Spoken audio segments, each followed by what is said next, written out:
Shut up, Sims. Now don't be a damn no-class player. Don't get me on the warpath, boys. It ain't pretty.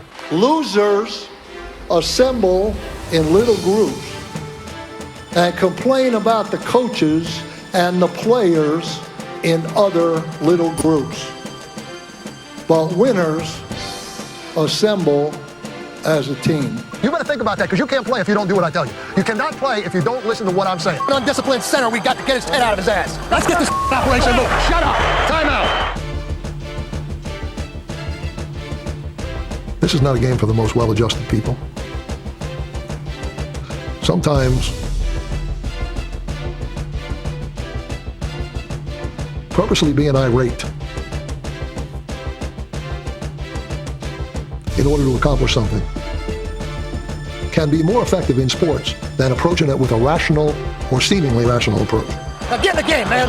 Creating the turmoil gets the attention where you want to get it. 15 years ago, I uploaded a clip of Bill Parcells talking about sensitivity training.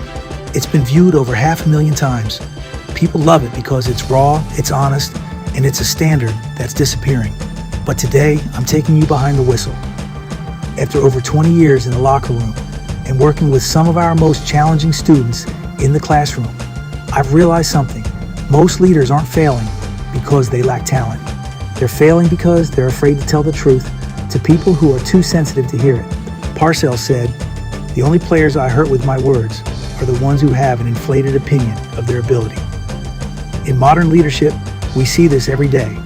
Some people think a correction is a personal rejection. They want the title, but they don't want the friction that comes with growth. I've sat in huddles in classrooms with kids who have been told no their entire lives. If you sugarcoat the truth when someone is struggling, you aren't helping them. You're lying to them, and you're ensuring they stay exactly where they are. I'll tell you, he's a stone-faced, that Guevara now. You know what the hell he's thinking. I'd hate to have to fight that son of a gun. Hey, fellas, this is what you work all season for. This is why you lift all them weights. This is why you do all that. Here's a lesson I've learned over 2 decades. If you want to be great, you have to surround yourself with people who will tell you what you need to hear, not what you want to hear. If everyone in your circle is just nodding their head while you're underperforming, you don't have a team, you have a fan club. Winners will respond to the coach who cares enough about them that they will call them out, even when it isn't the popular thing to do. They look for the peer who will hold them to the standard, because they know that growth only happens in the honesty of the second effort. The trends change, but the Parcells Standard is timeless. If you want to be a leader people actually follow, you have to be the same person every single day. You have to value the mission more than the feelings of the person who's sabotaging it. Stop apologizing for having a high standard. If they're too sensitive for the truth, they're too sensitive for the win.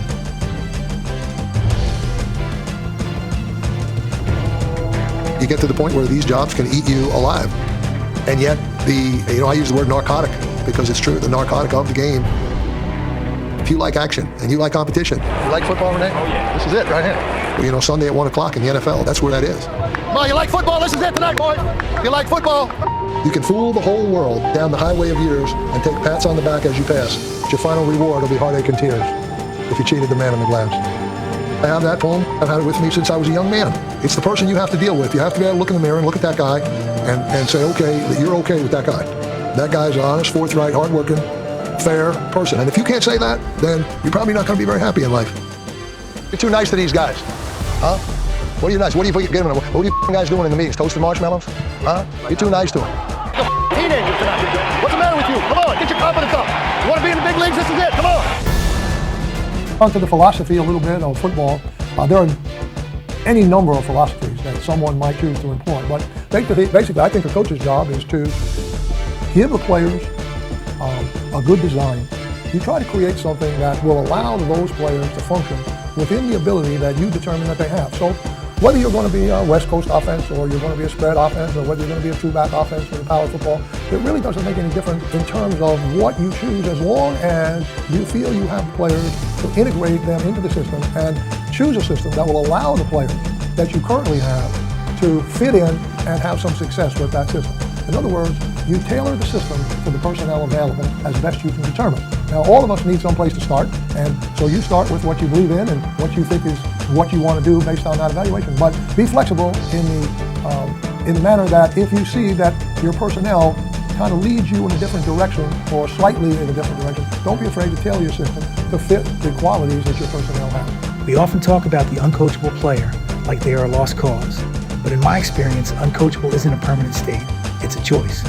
I've seen kids who were written off by every other coach and teacher suddenly flip the switch when they realized the standard wasn't an attack on them. It was a map for them. If you're a leader or parent, you have to realize that you aren't doing anyone a favor by lowering the bar. When you lower the bar for a challenging student or struggling employee, you're telling them you don't believe they can meet it. You're confirming their own self-doubt. The circle of truth I mentioned earlier is about more than just honesty. It's about belief. You surround yourself with people who tell you the truth because those are the only people who actually care about your potential. The ones who tell you what you want to hear, they're just trying to keep the peace. But you don't win games, and you certainly don't change lives by just keeping the peace. So, as you go into your next meeting or your next practice, look at your circle. Are they nodding their heads, or are they challenging your second effort? The Parcells Standard isn't about being mean, it's about being real. In a world full of sugar-coated feedback, the most valuable thing you can give someone is the unvarnished truth. Because at the end of the day, if they're too sensitive for the truth, they're too sensitive to be honest with themselves.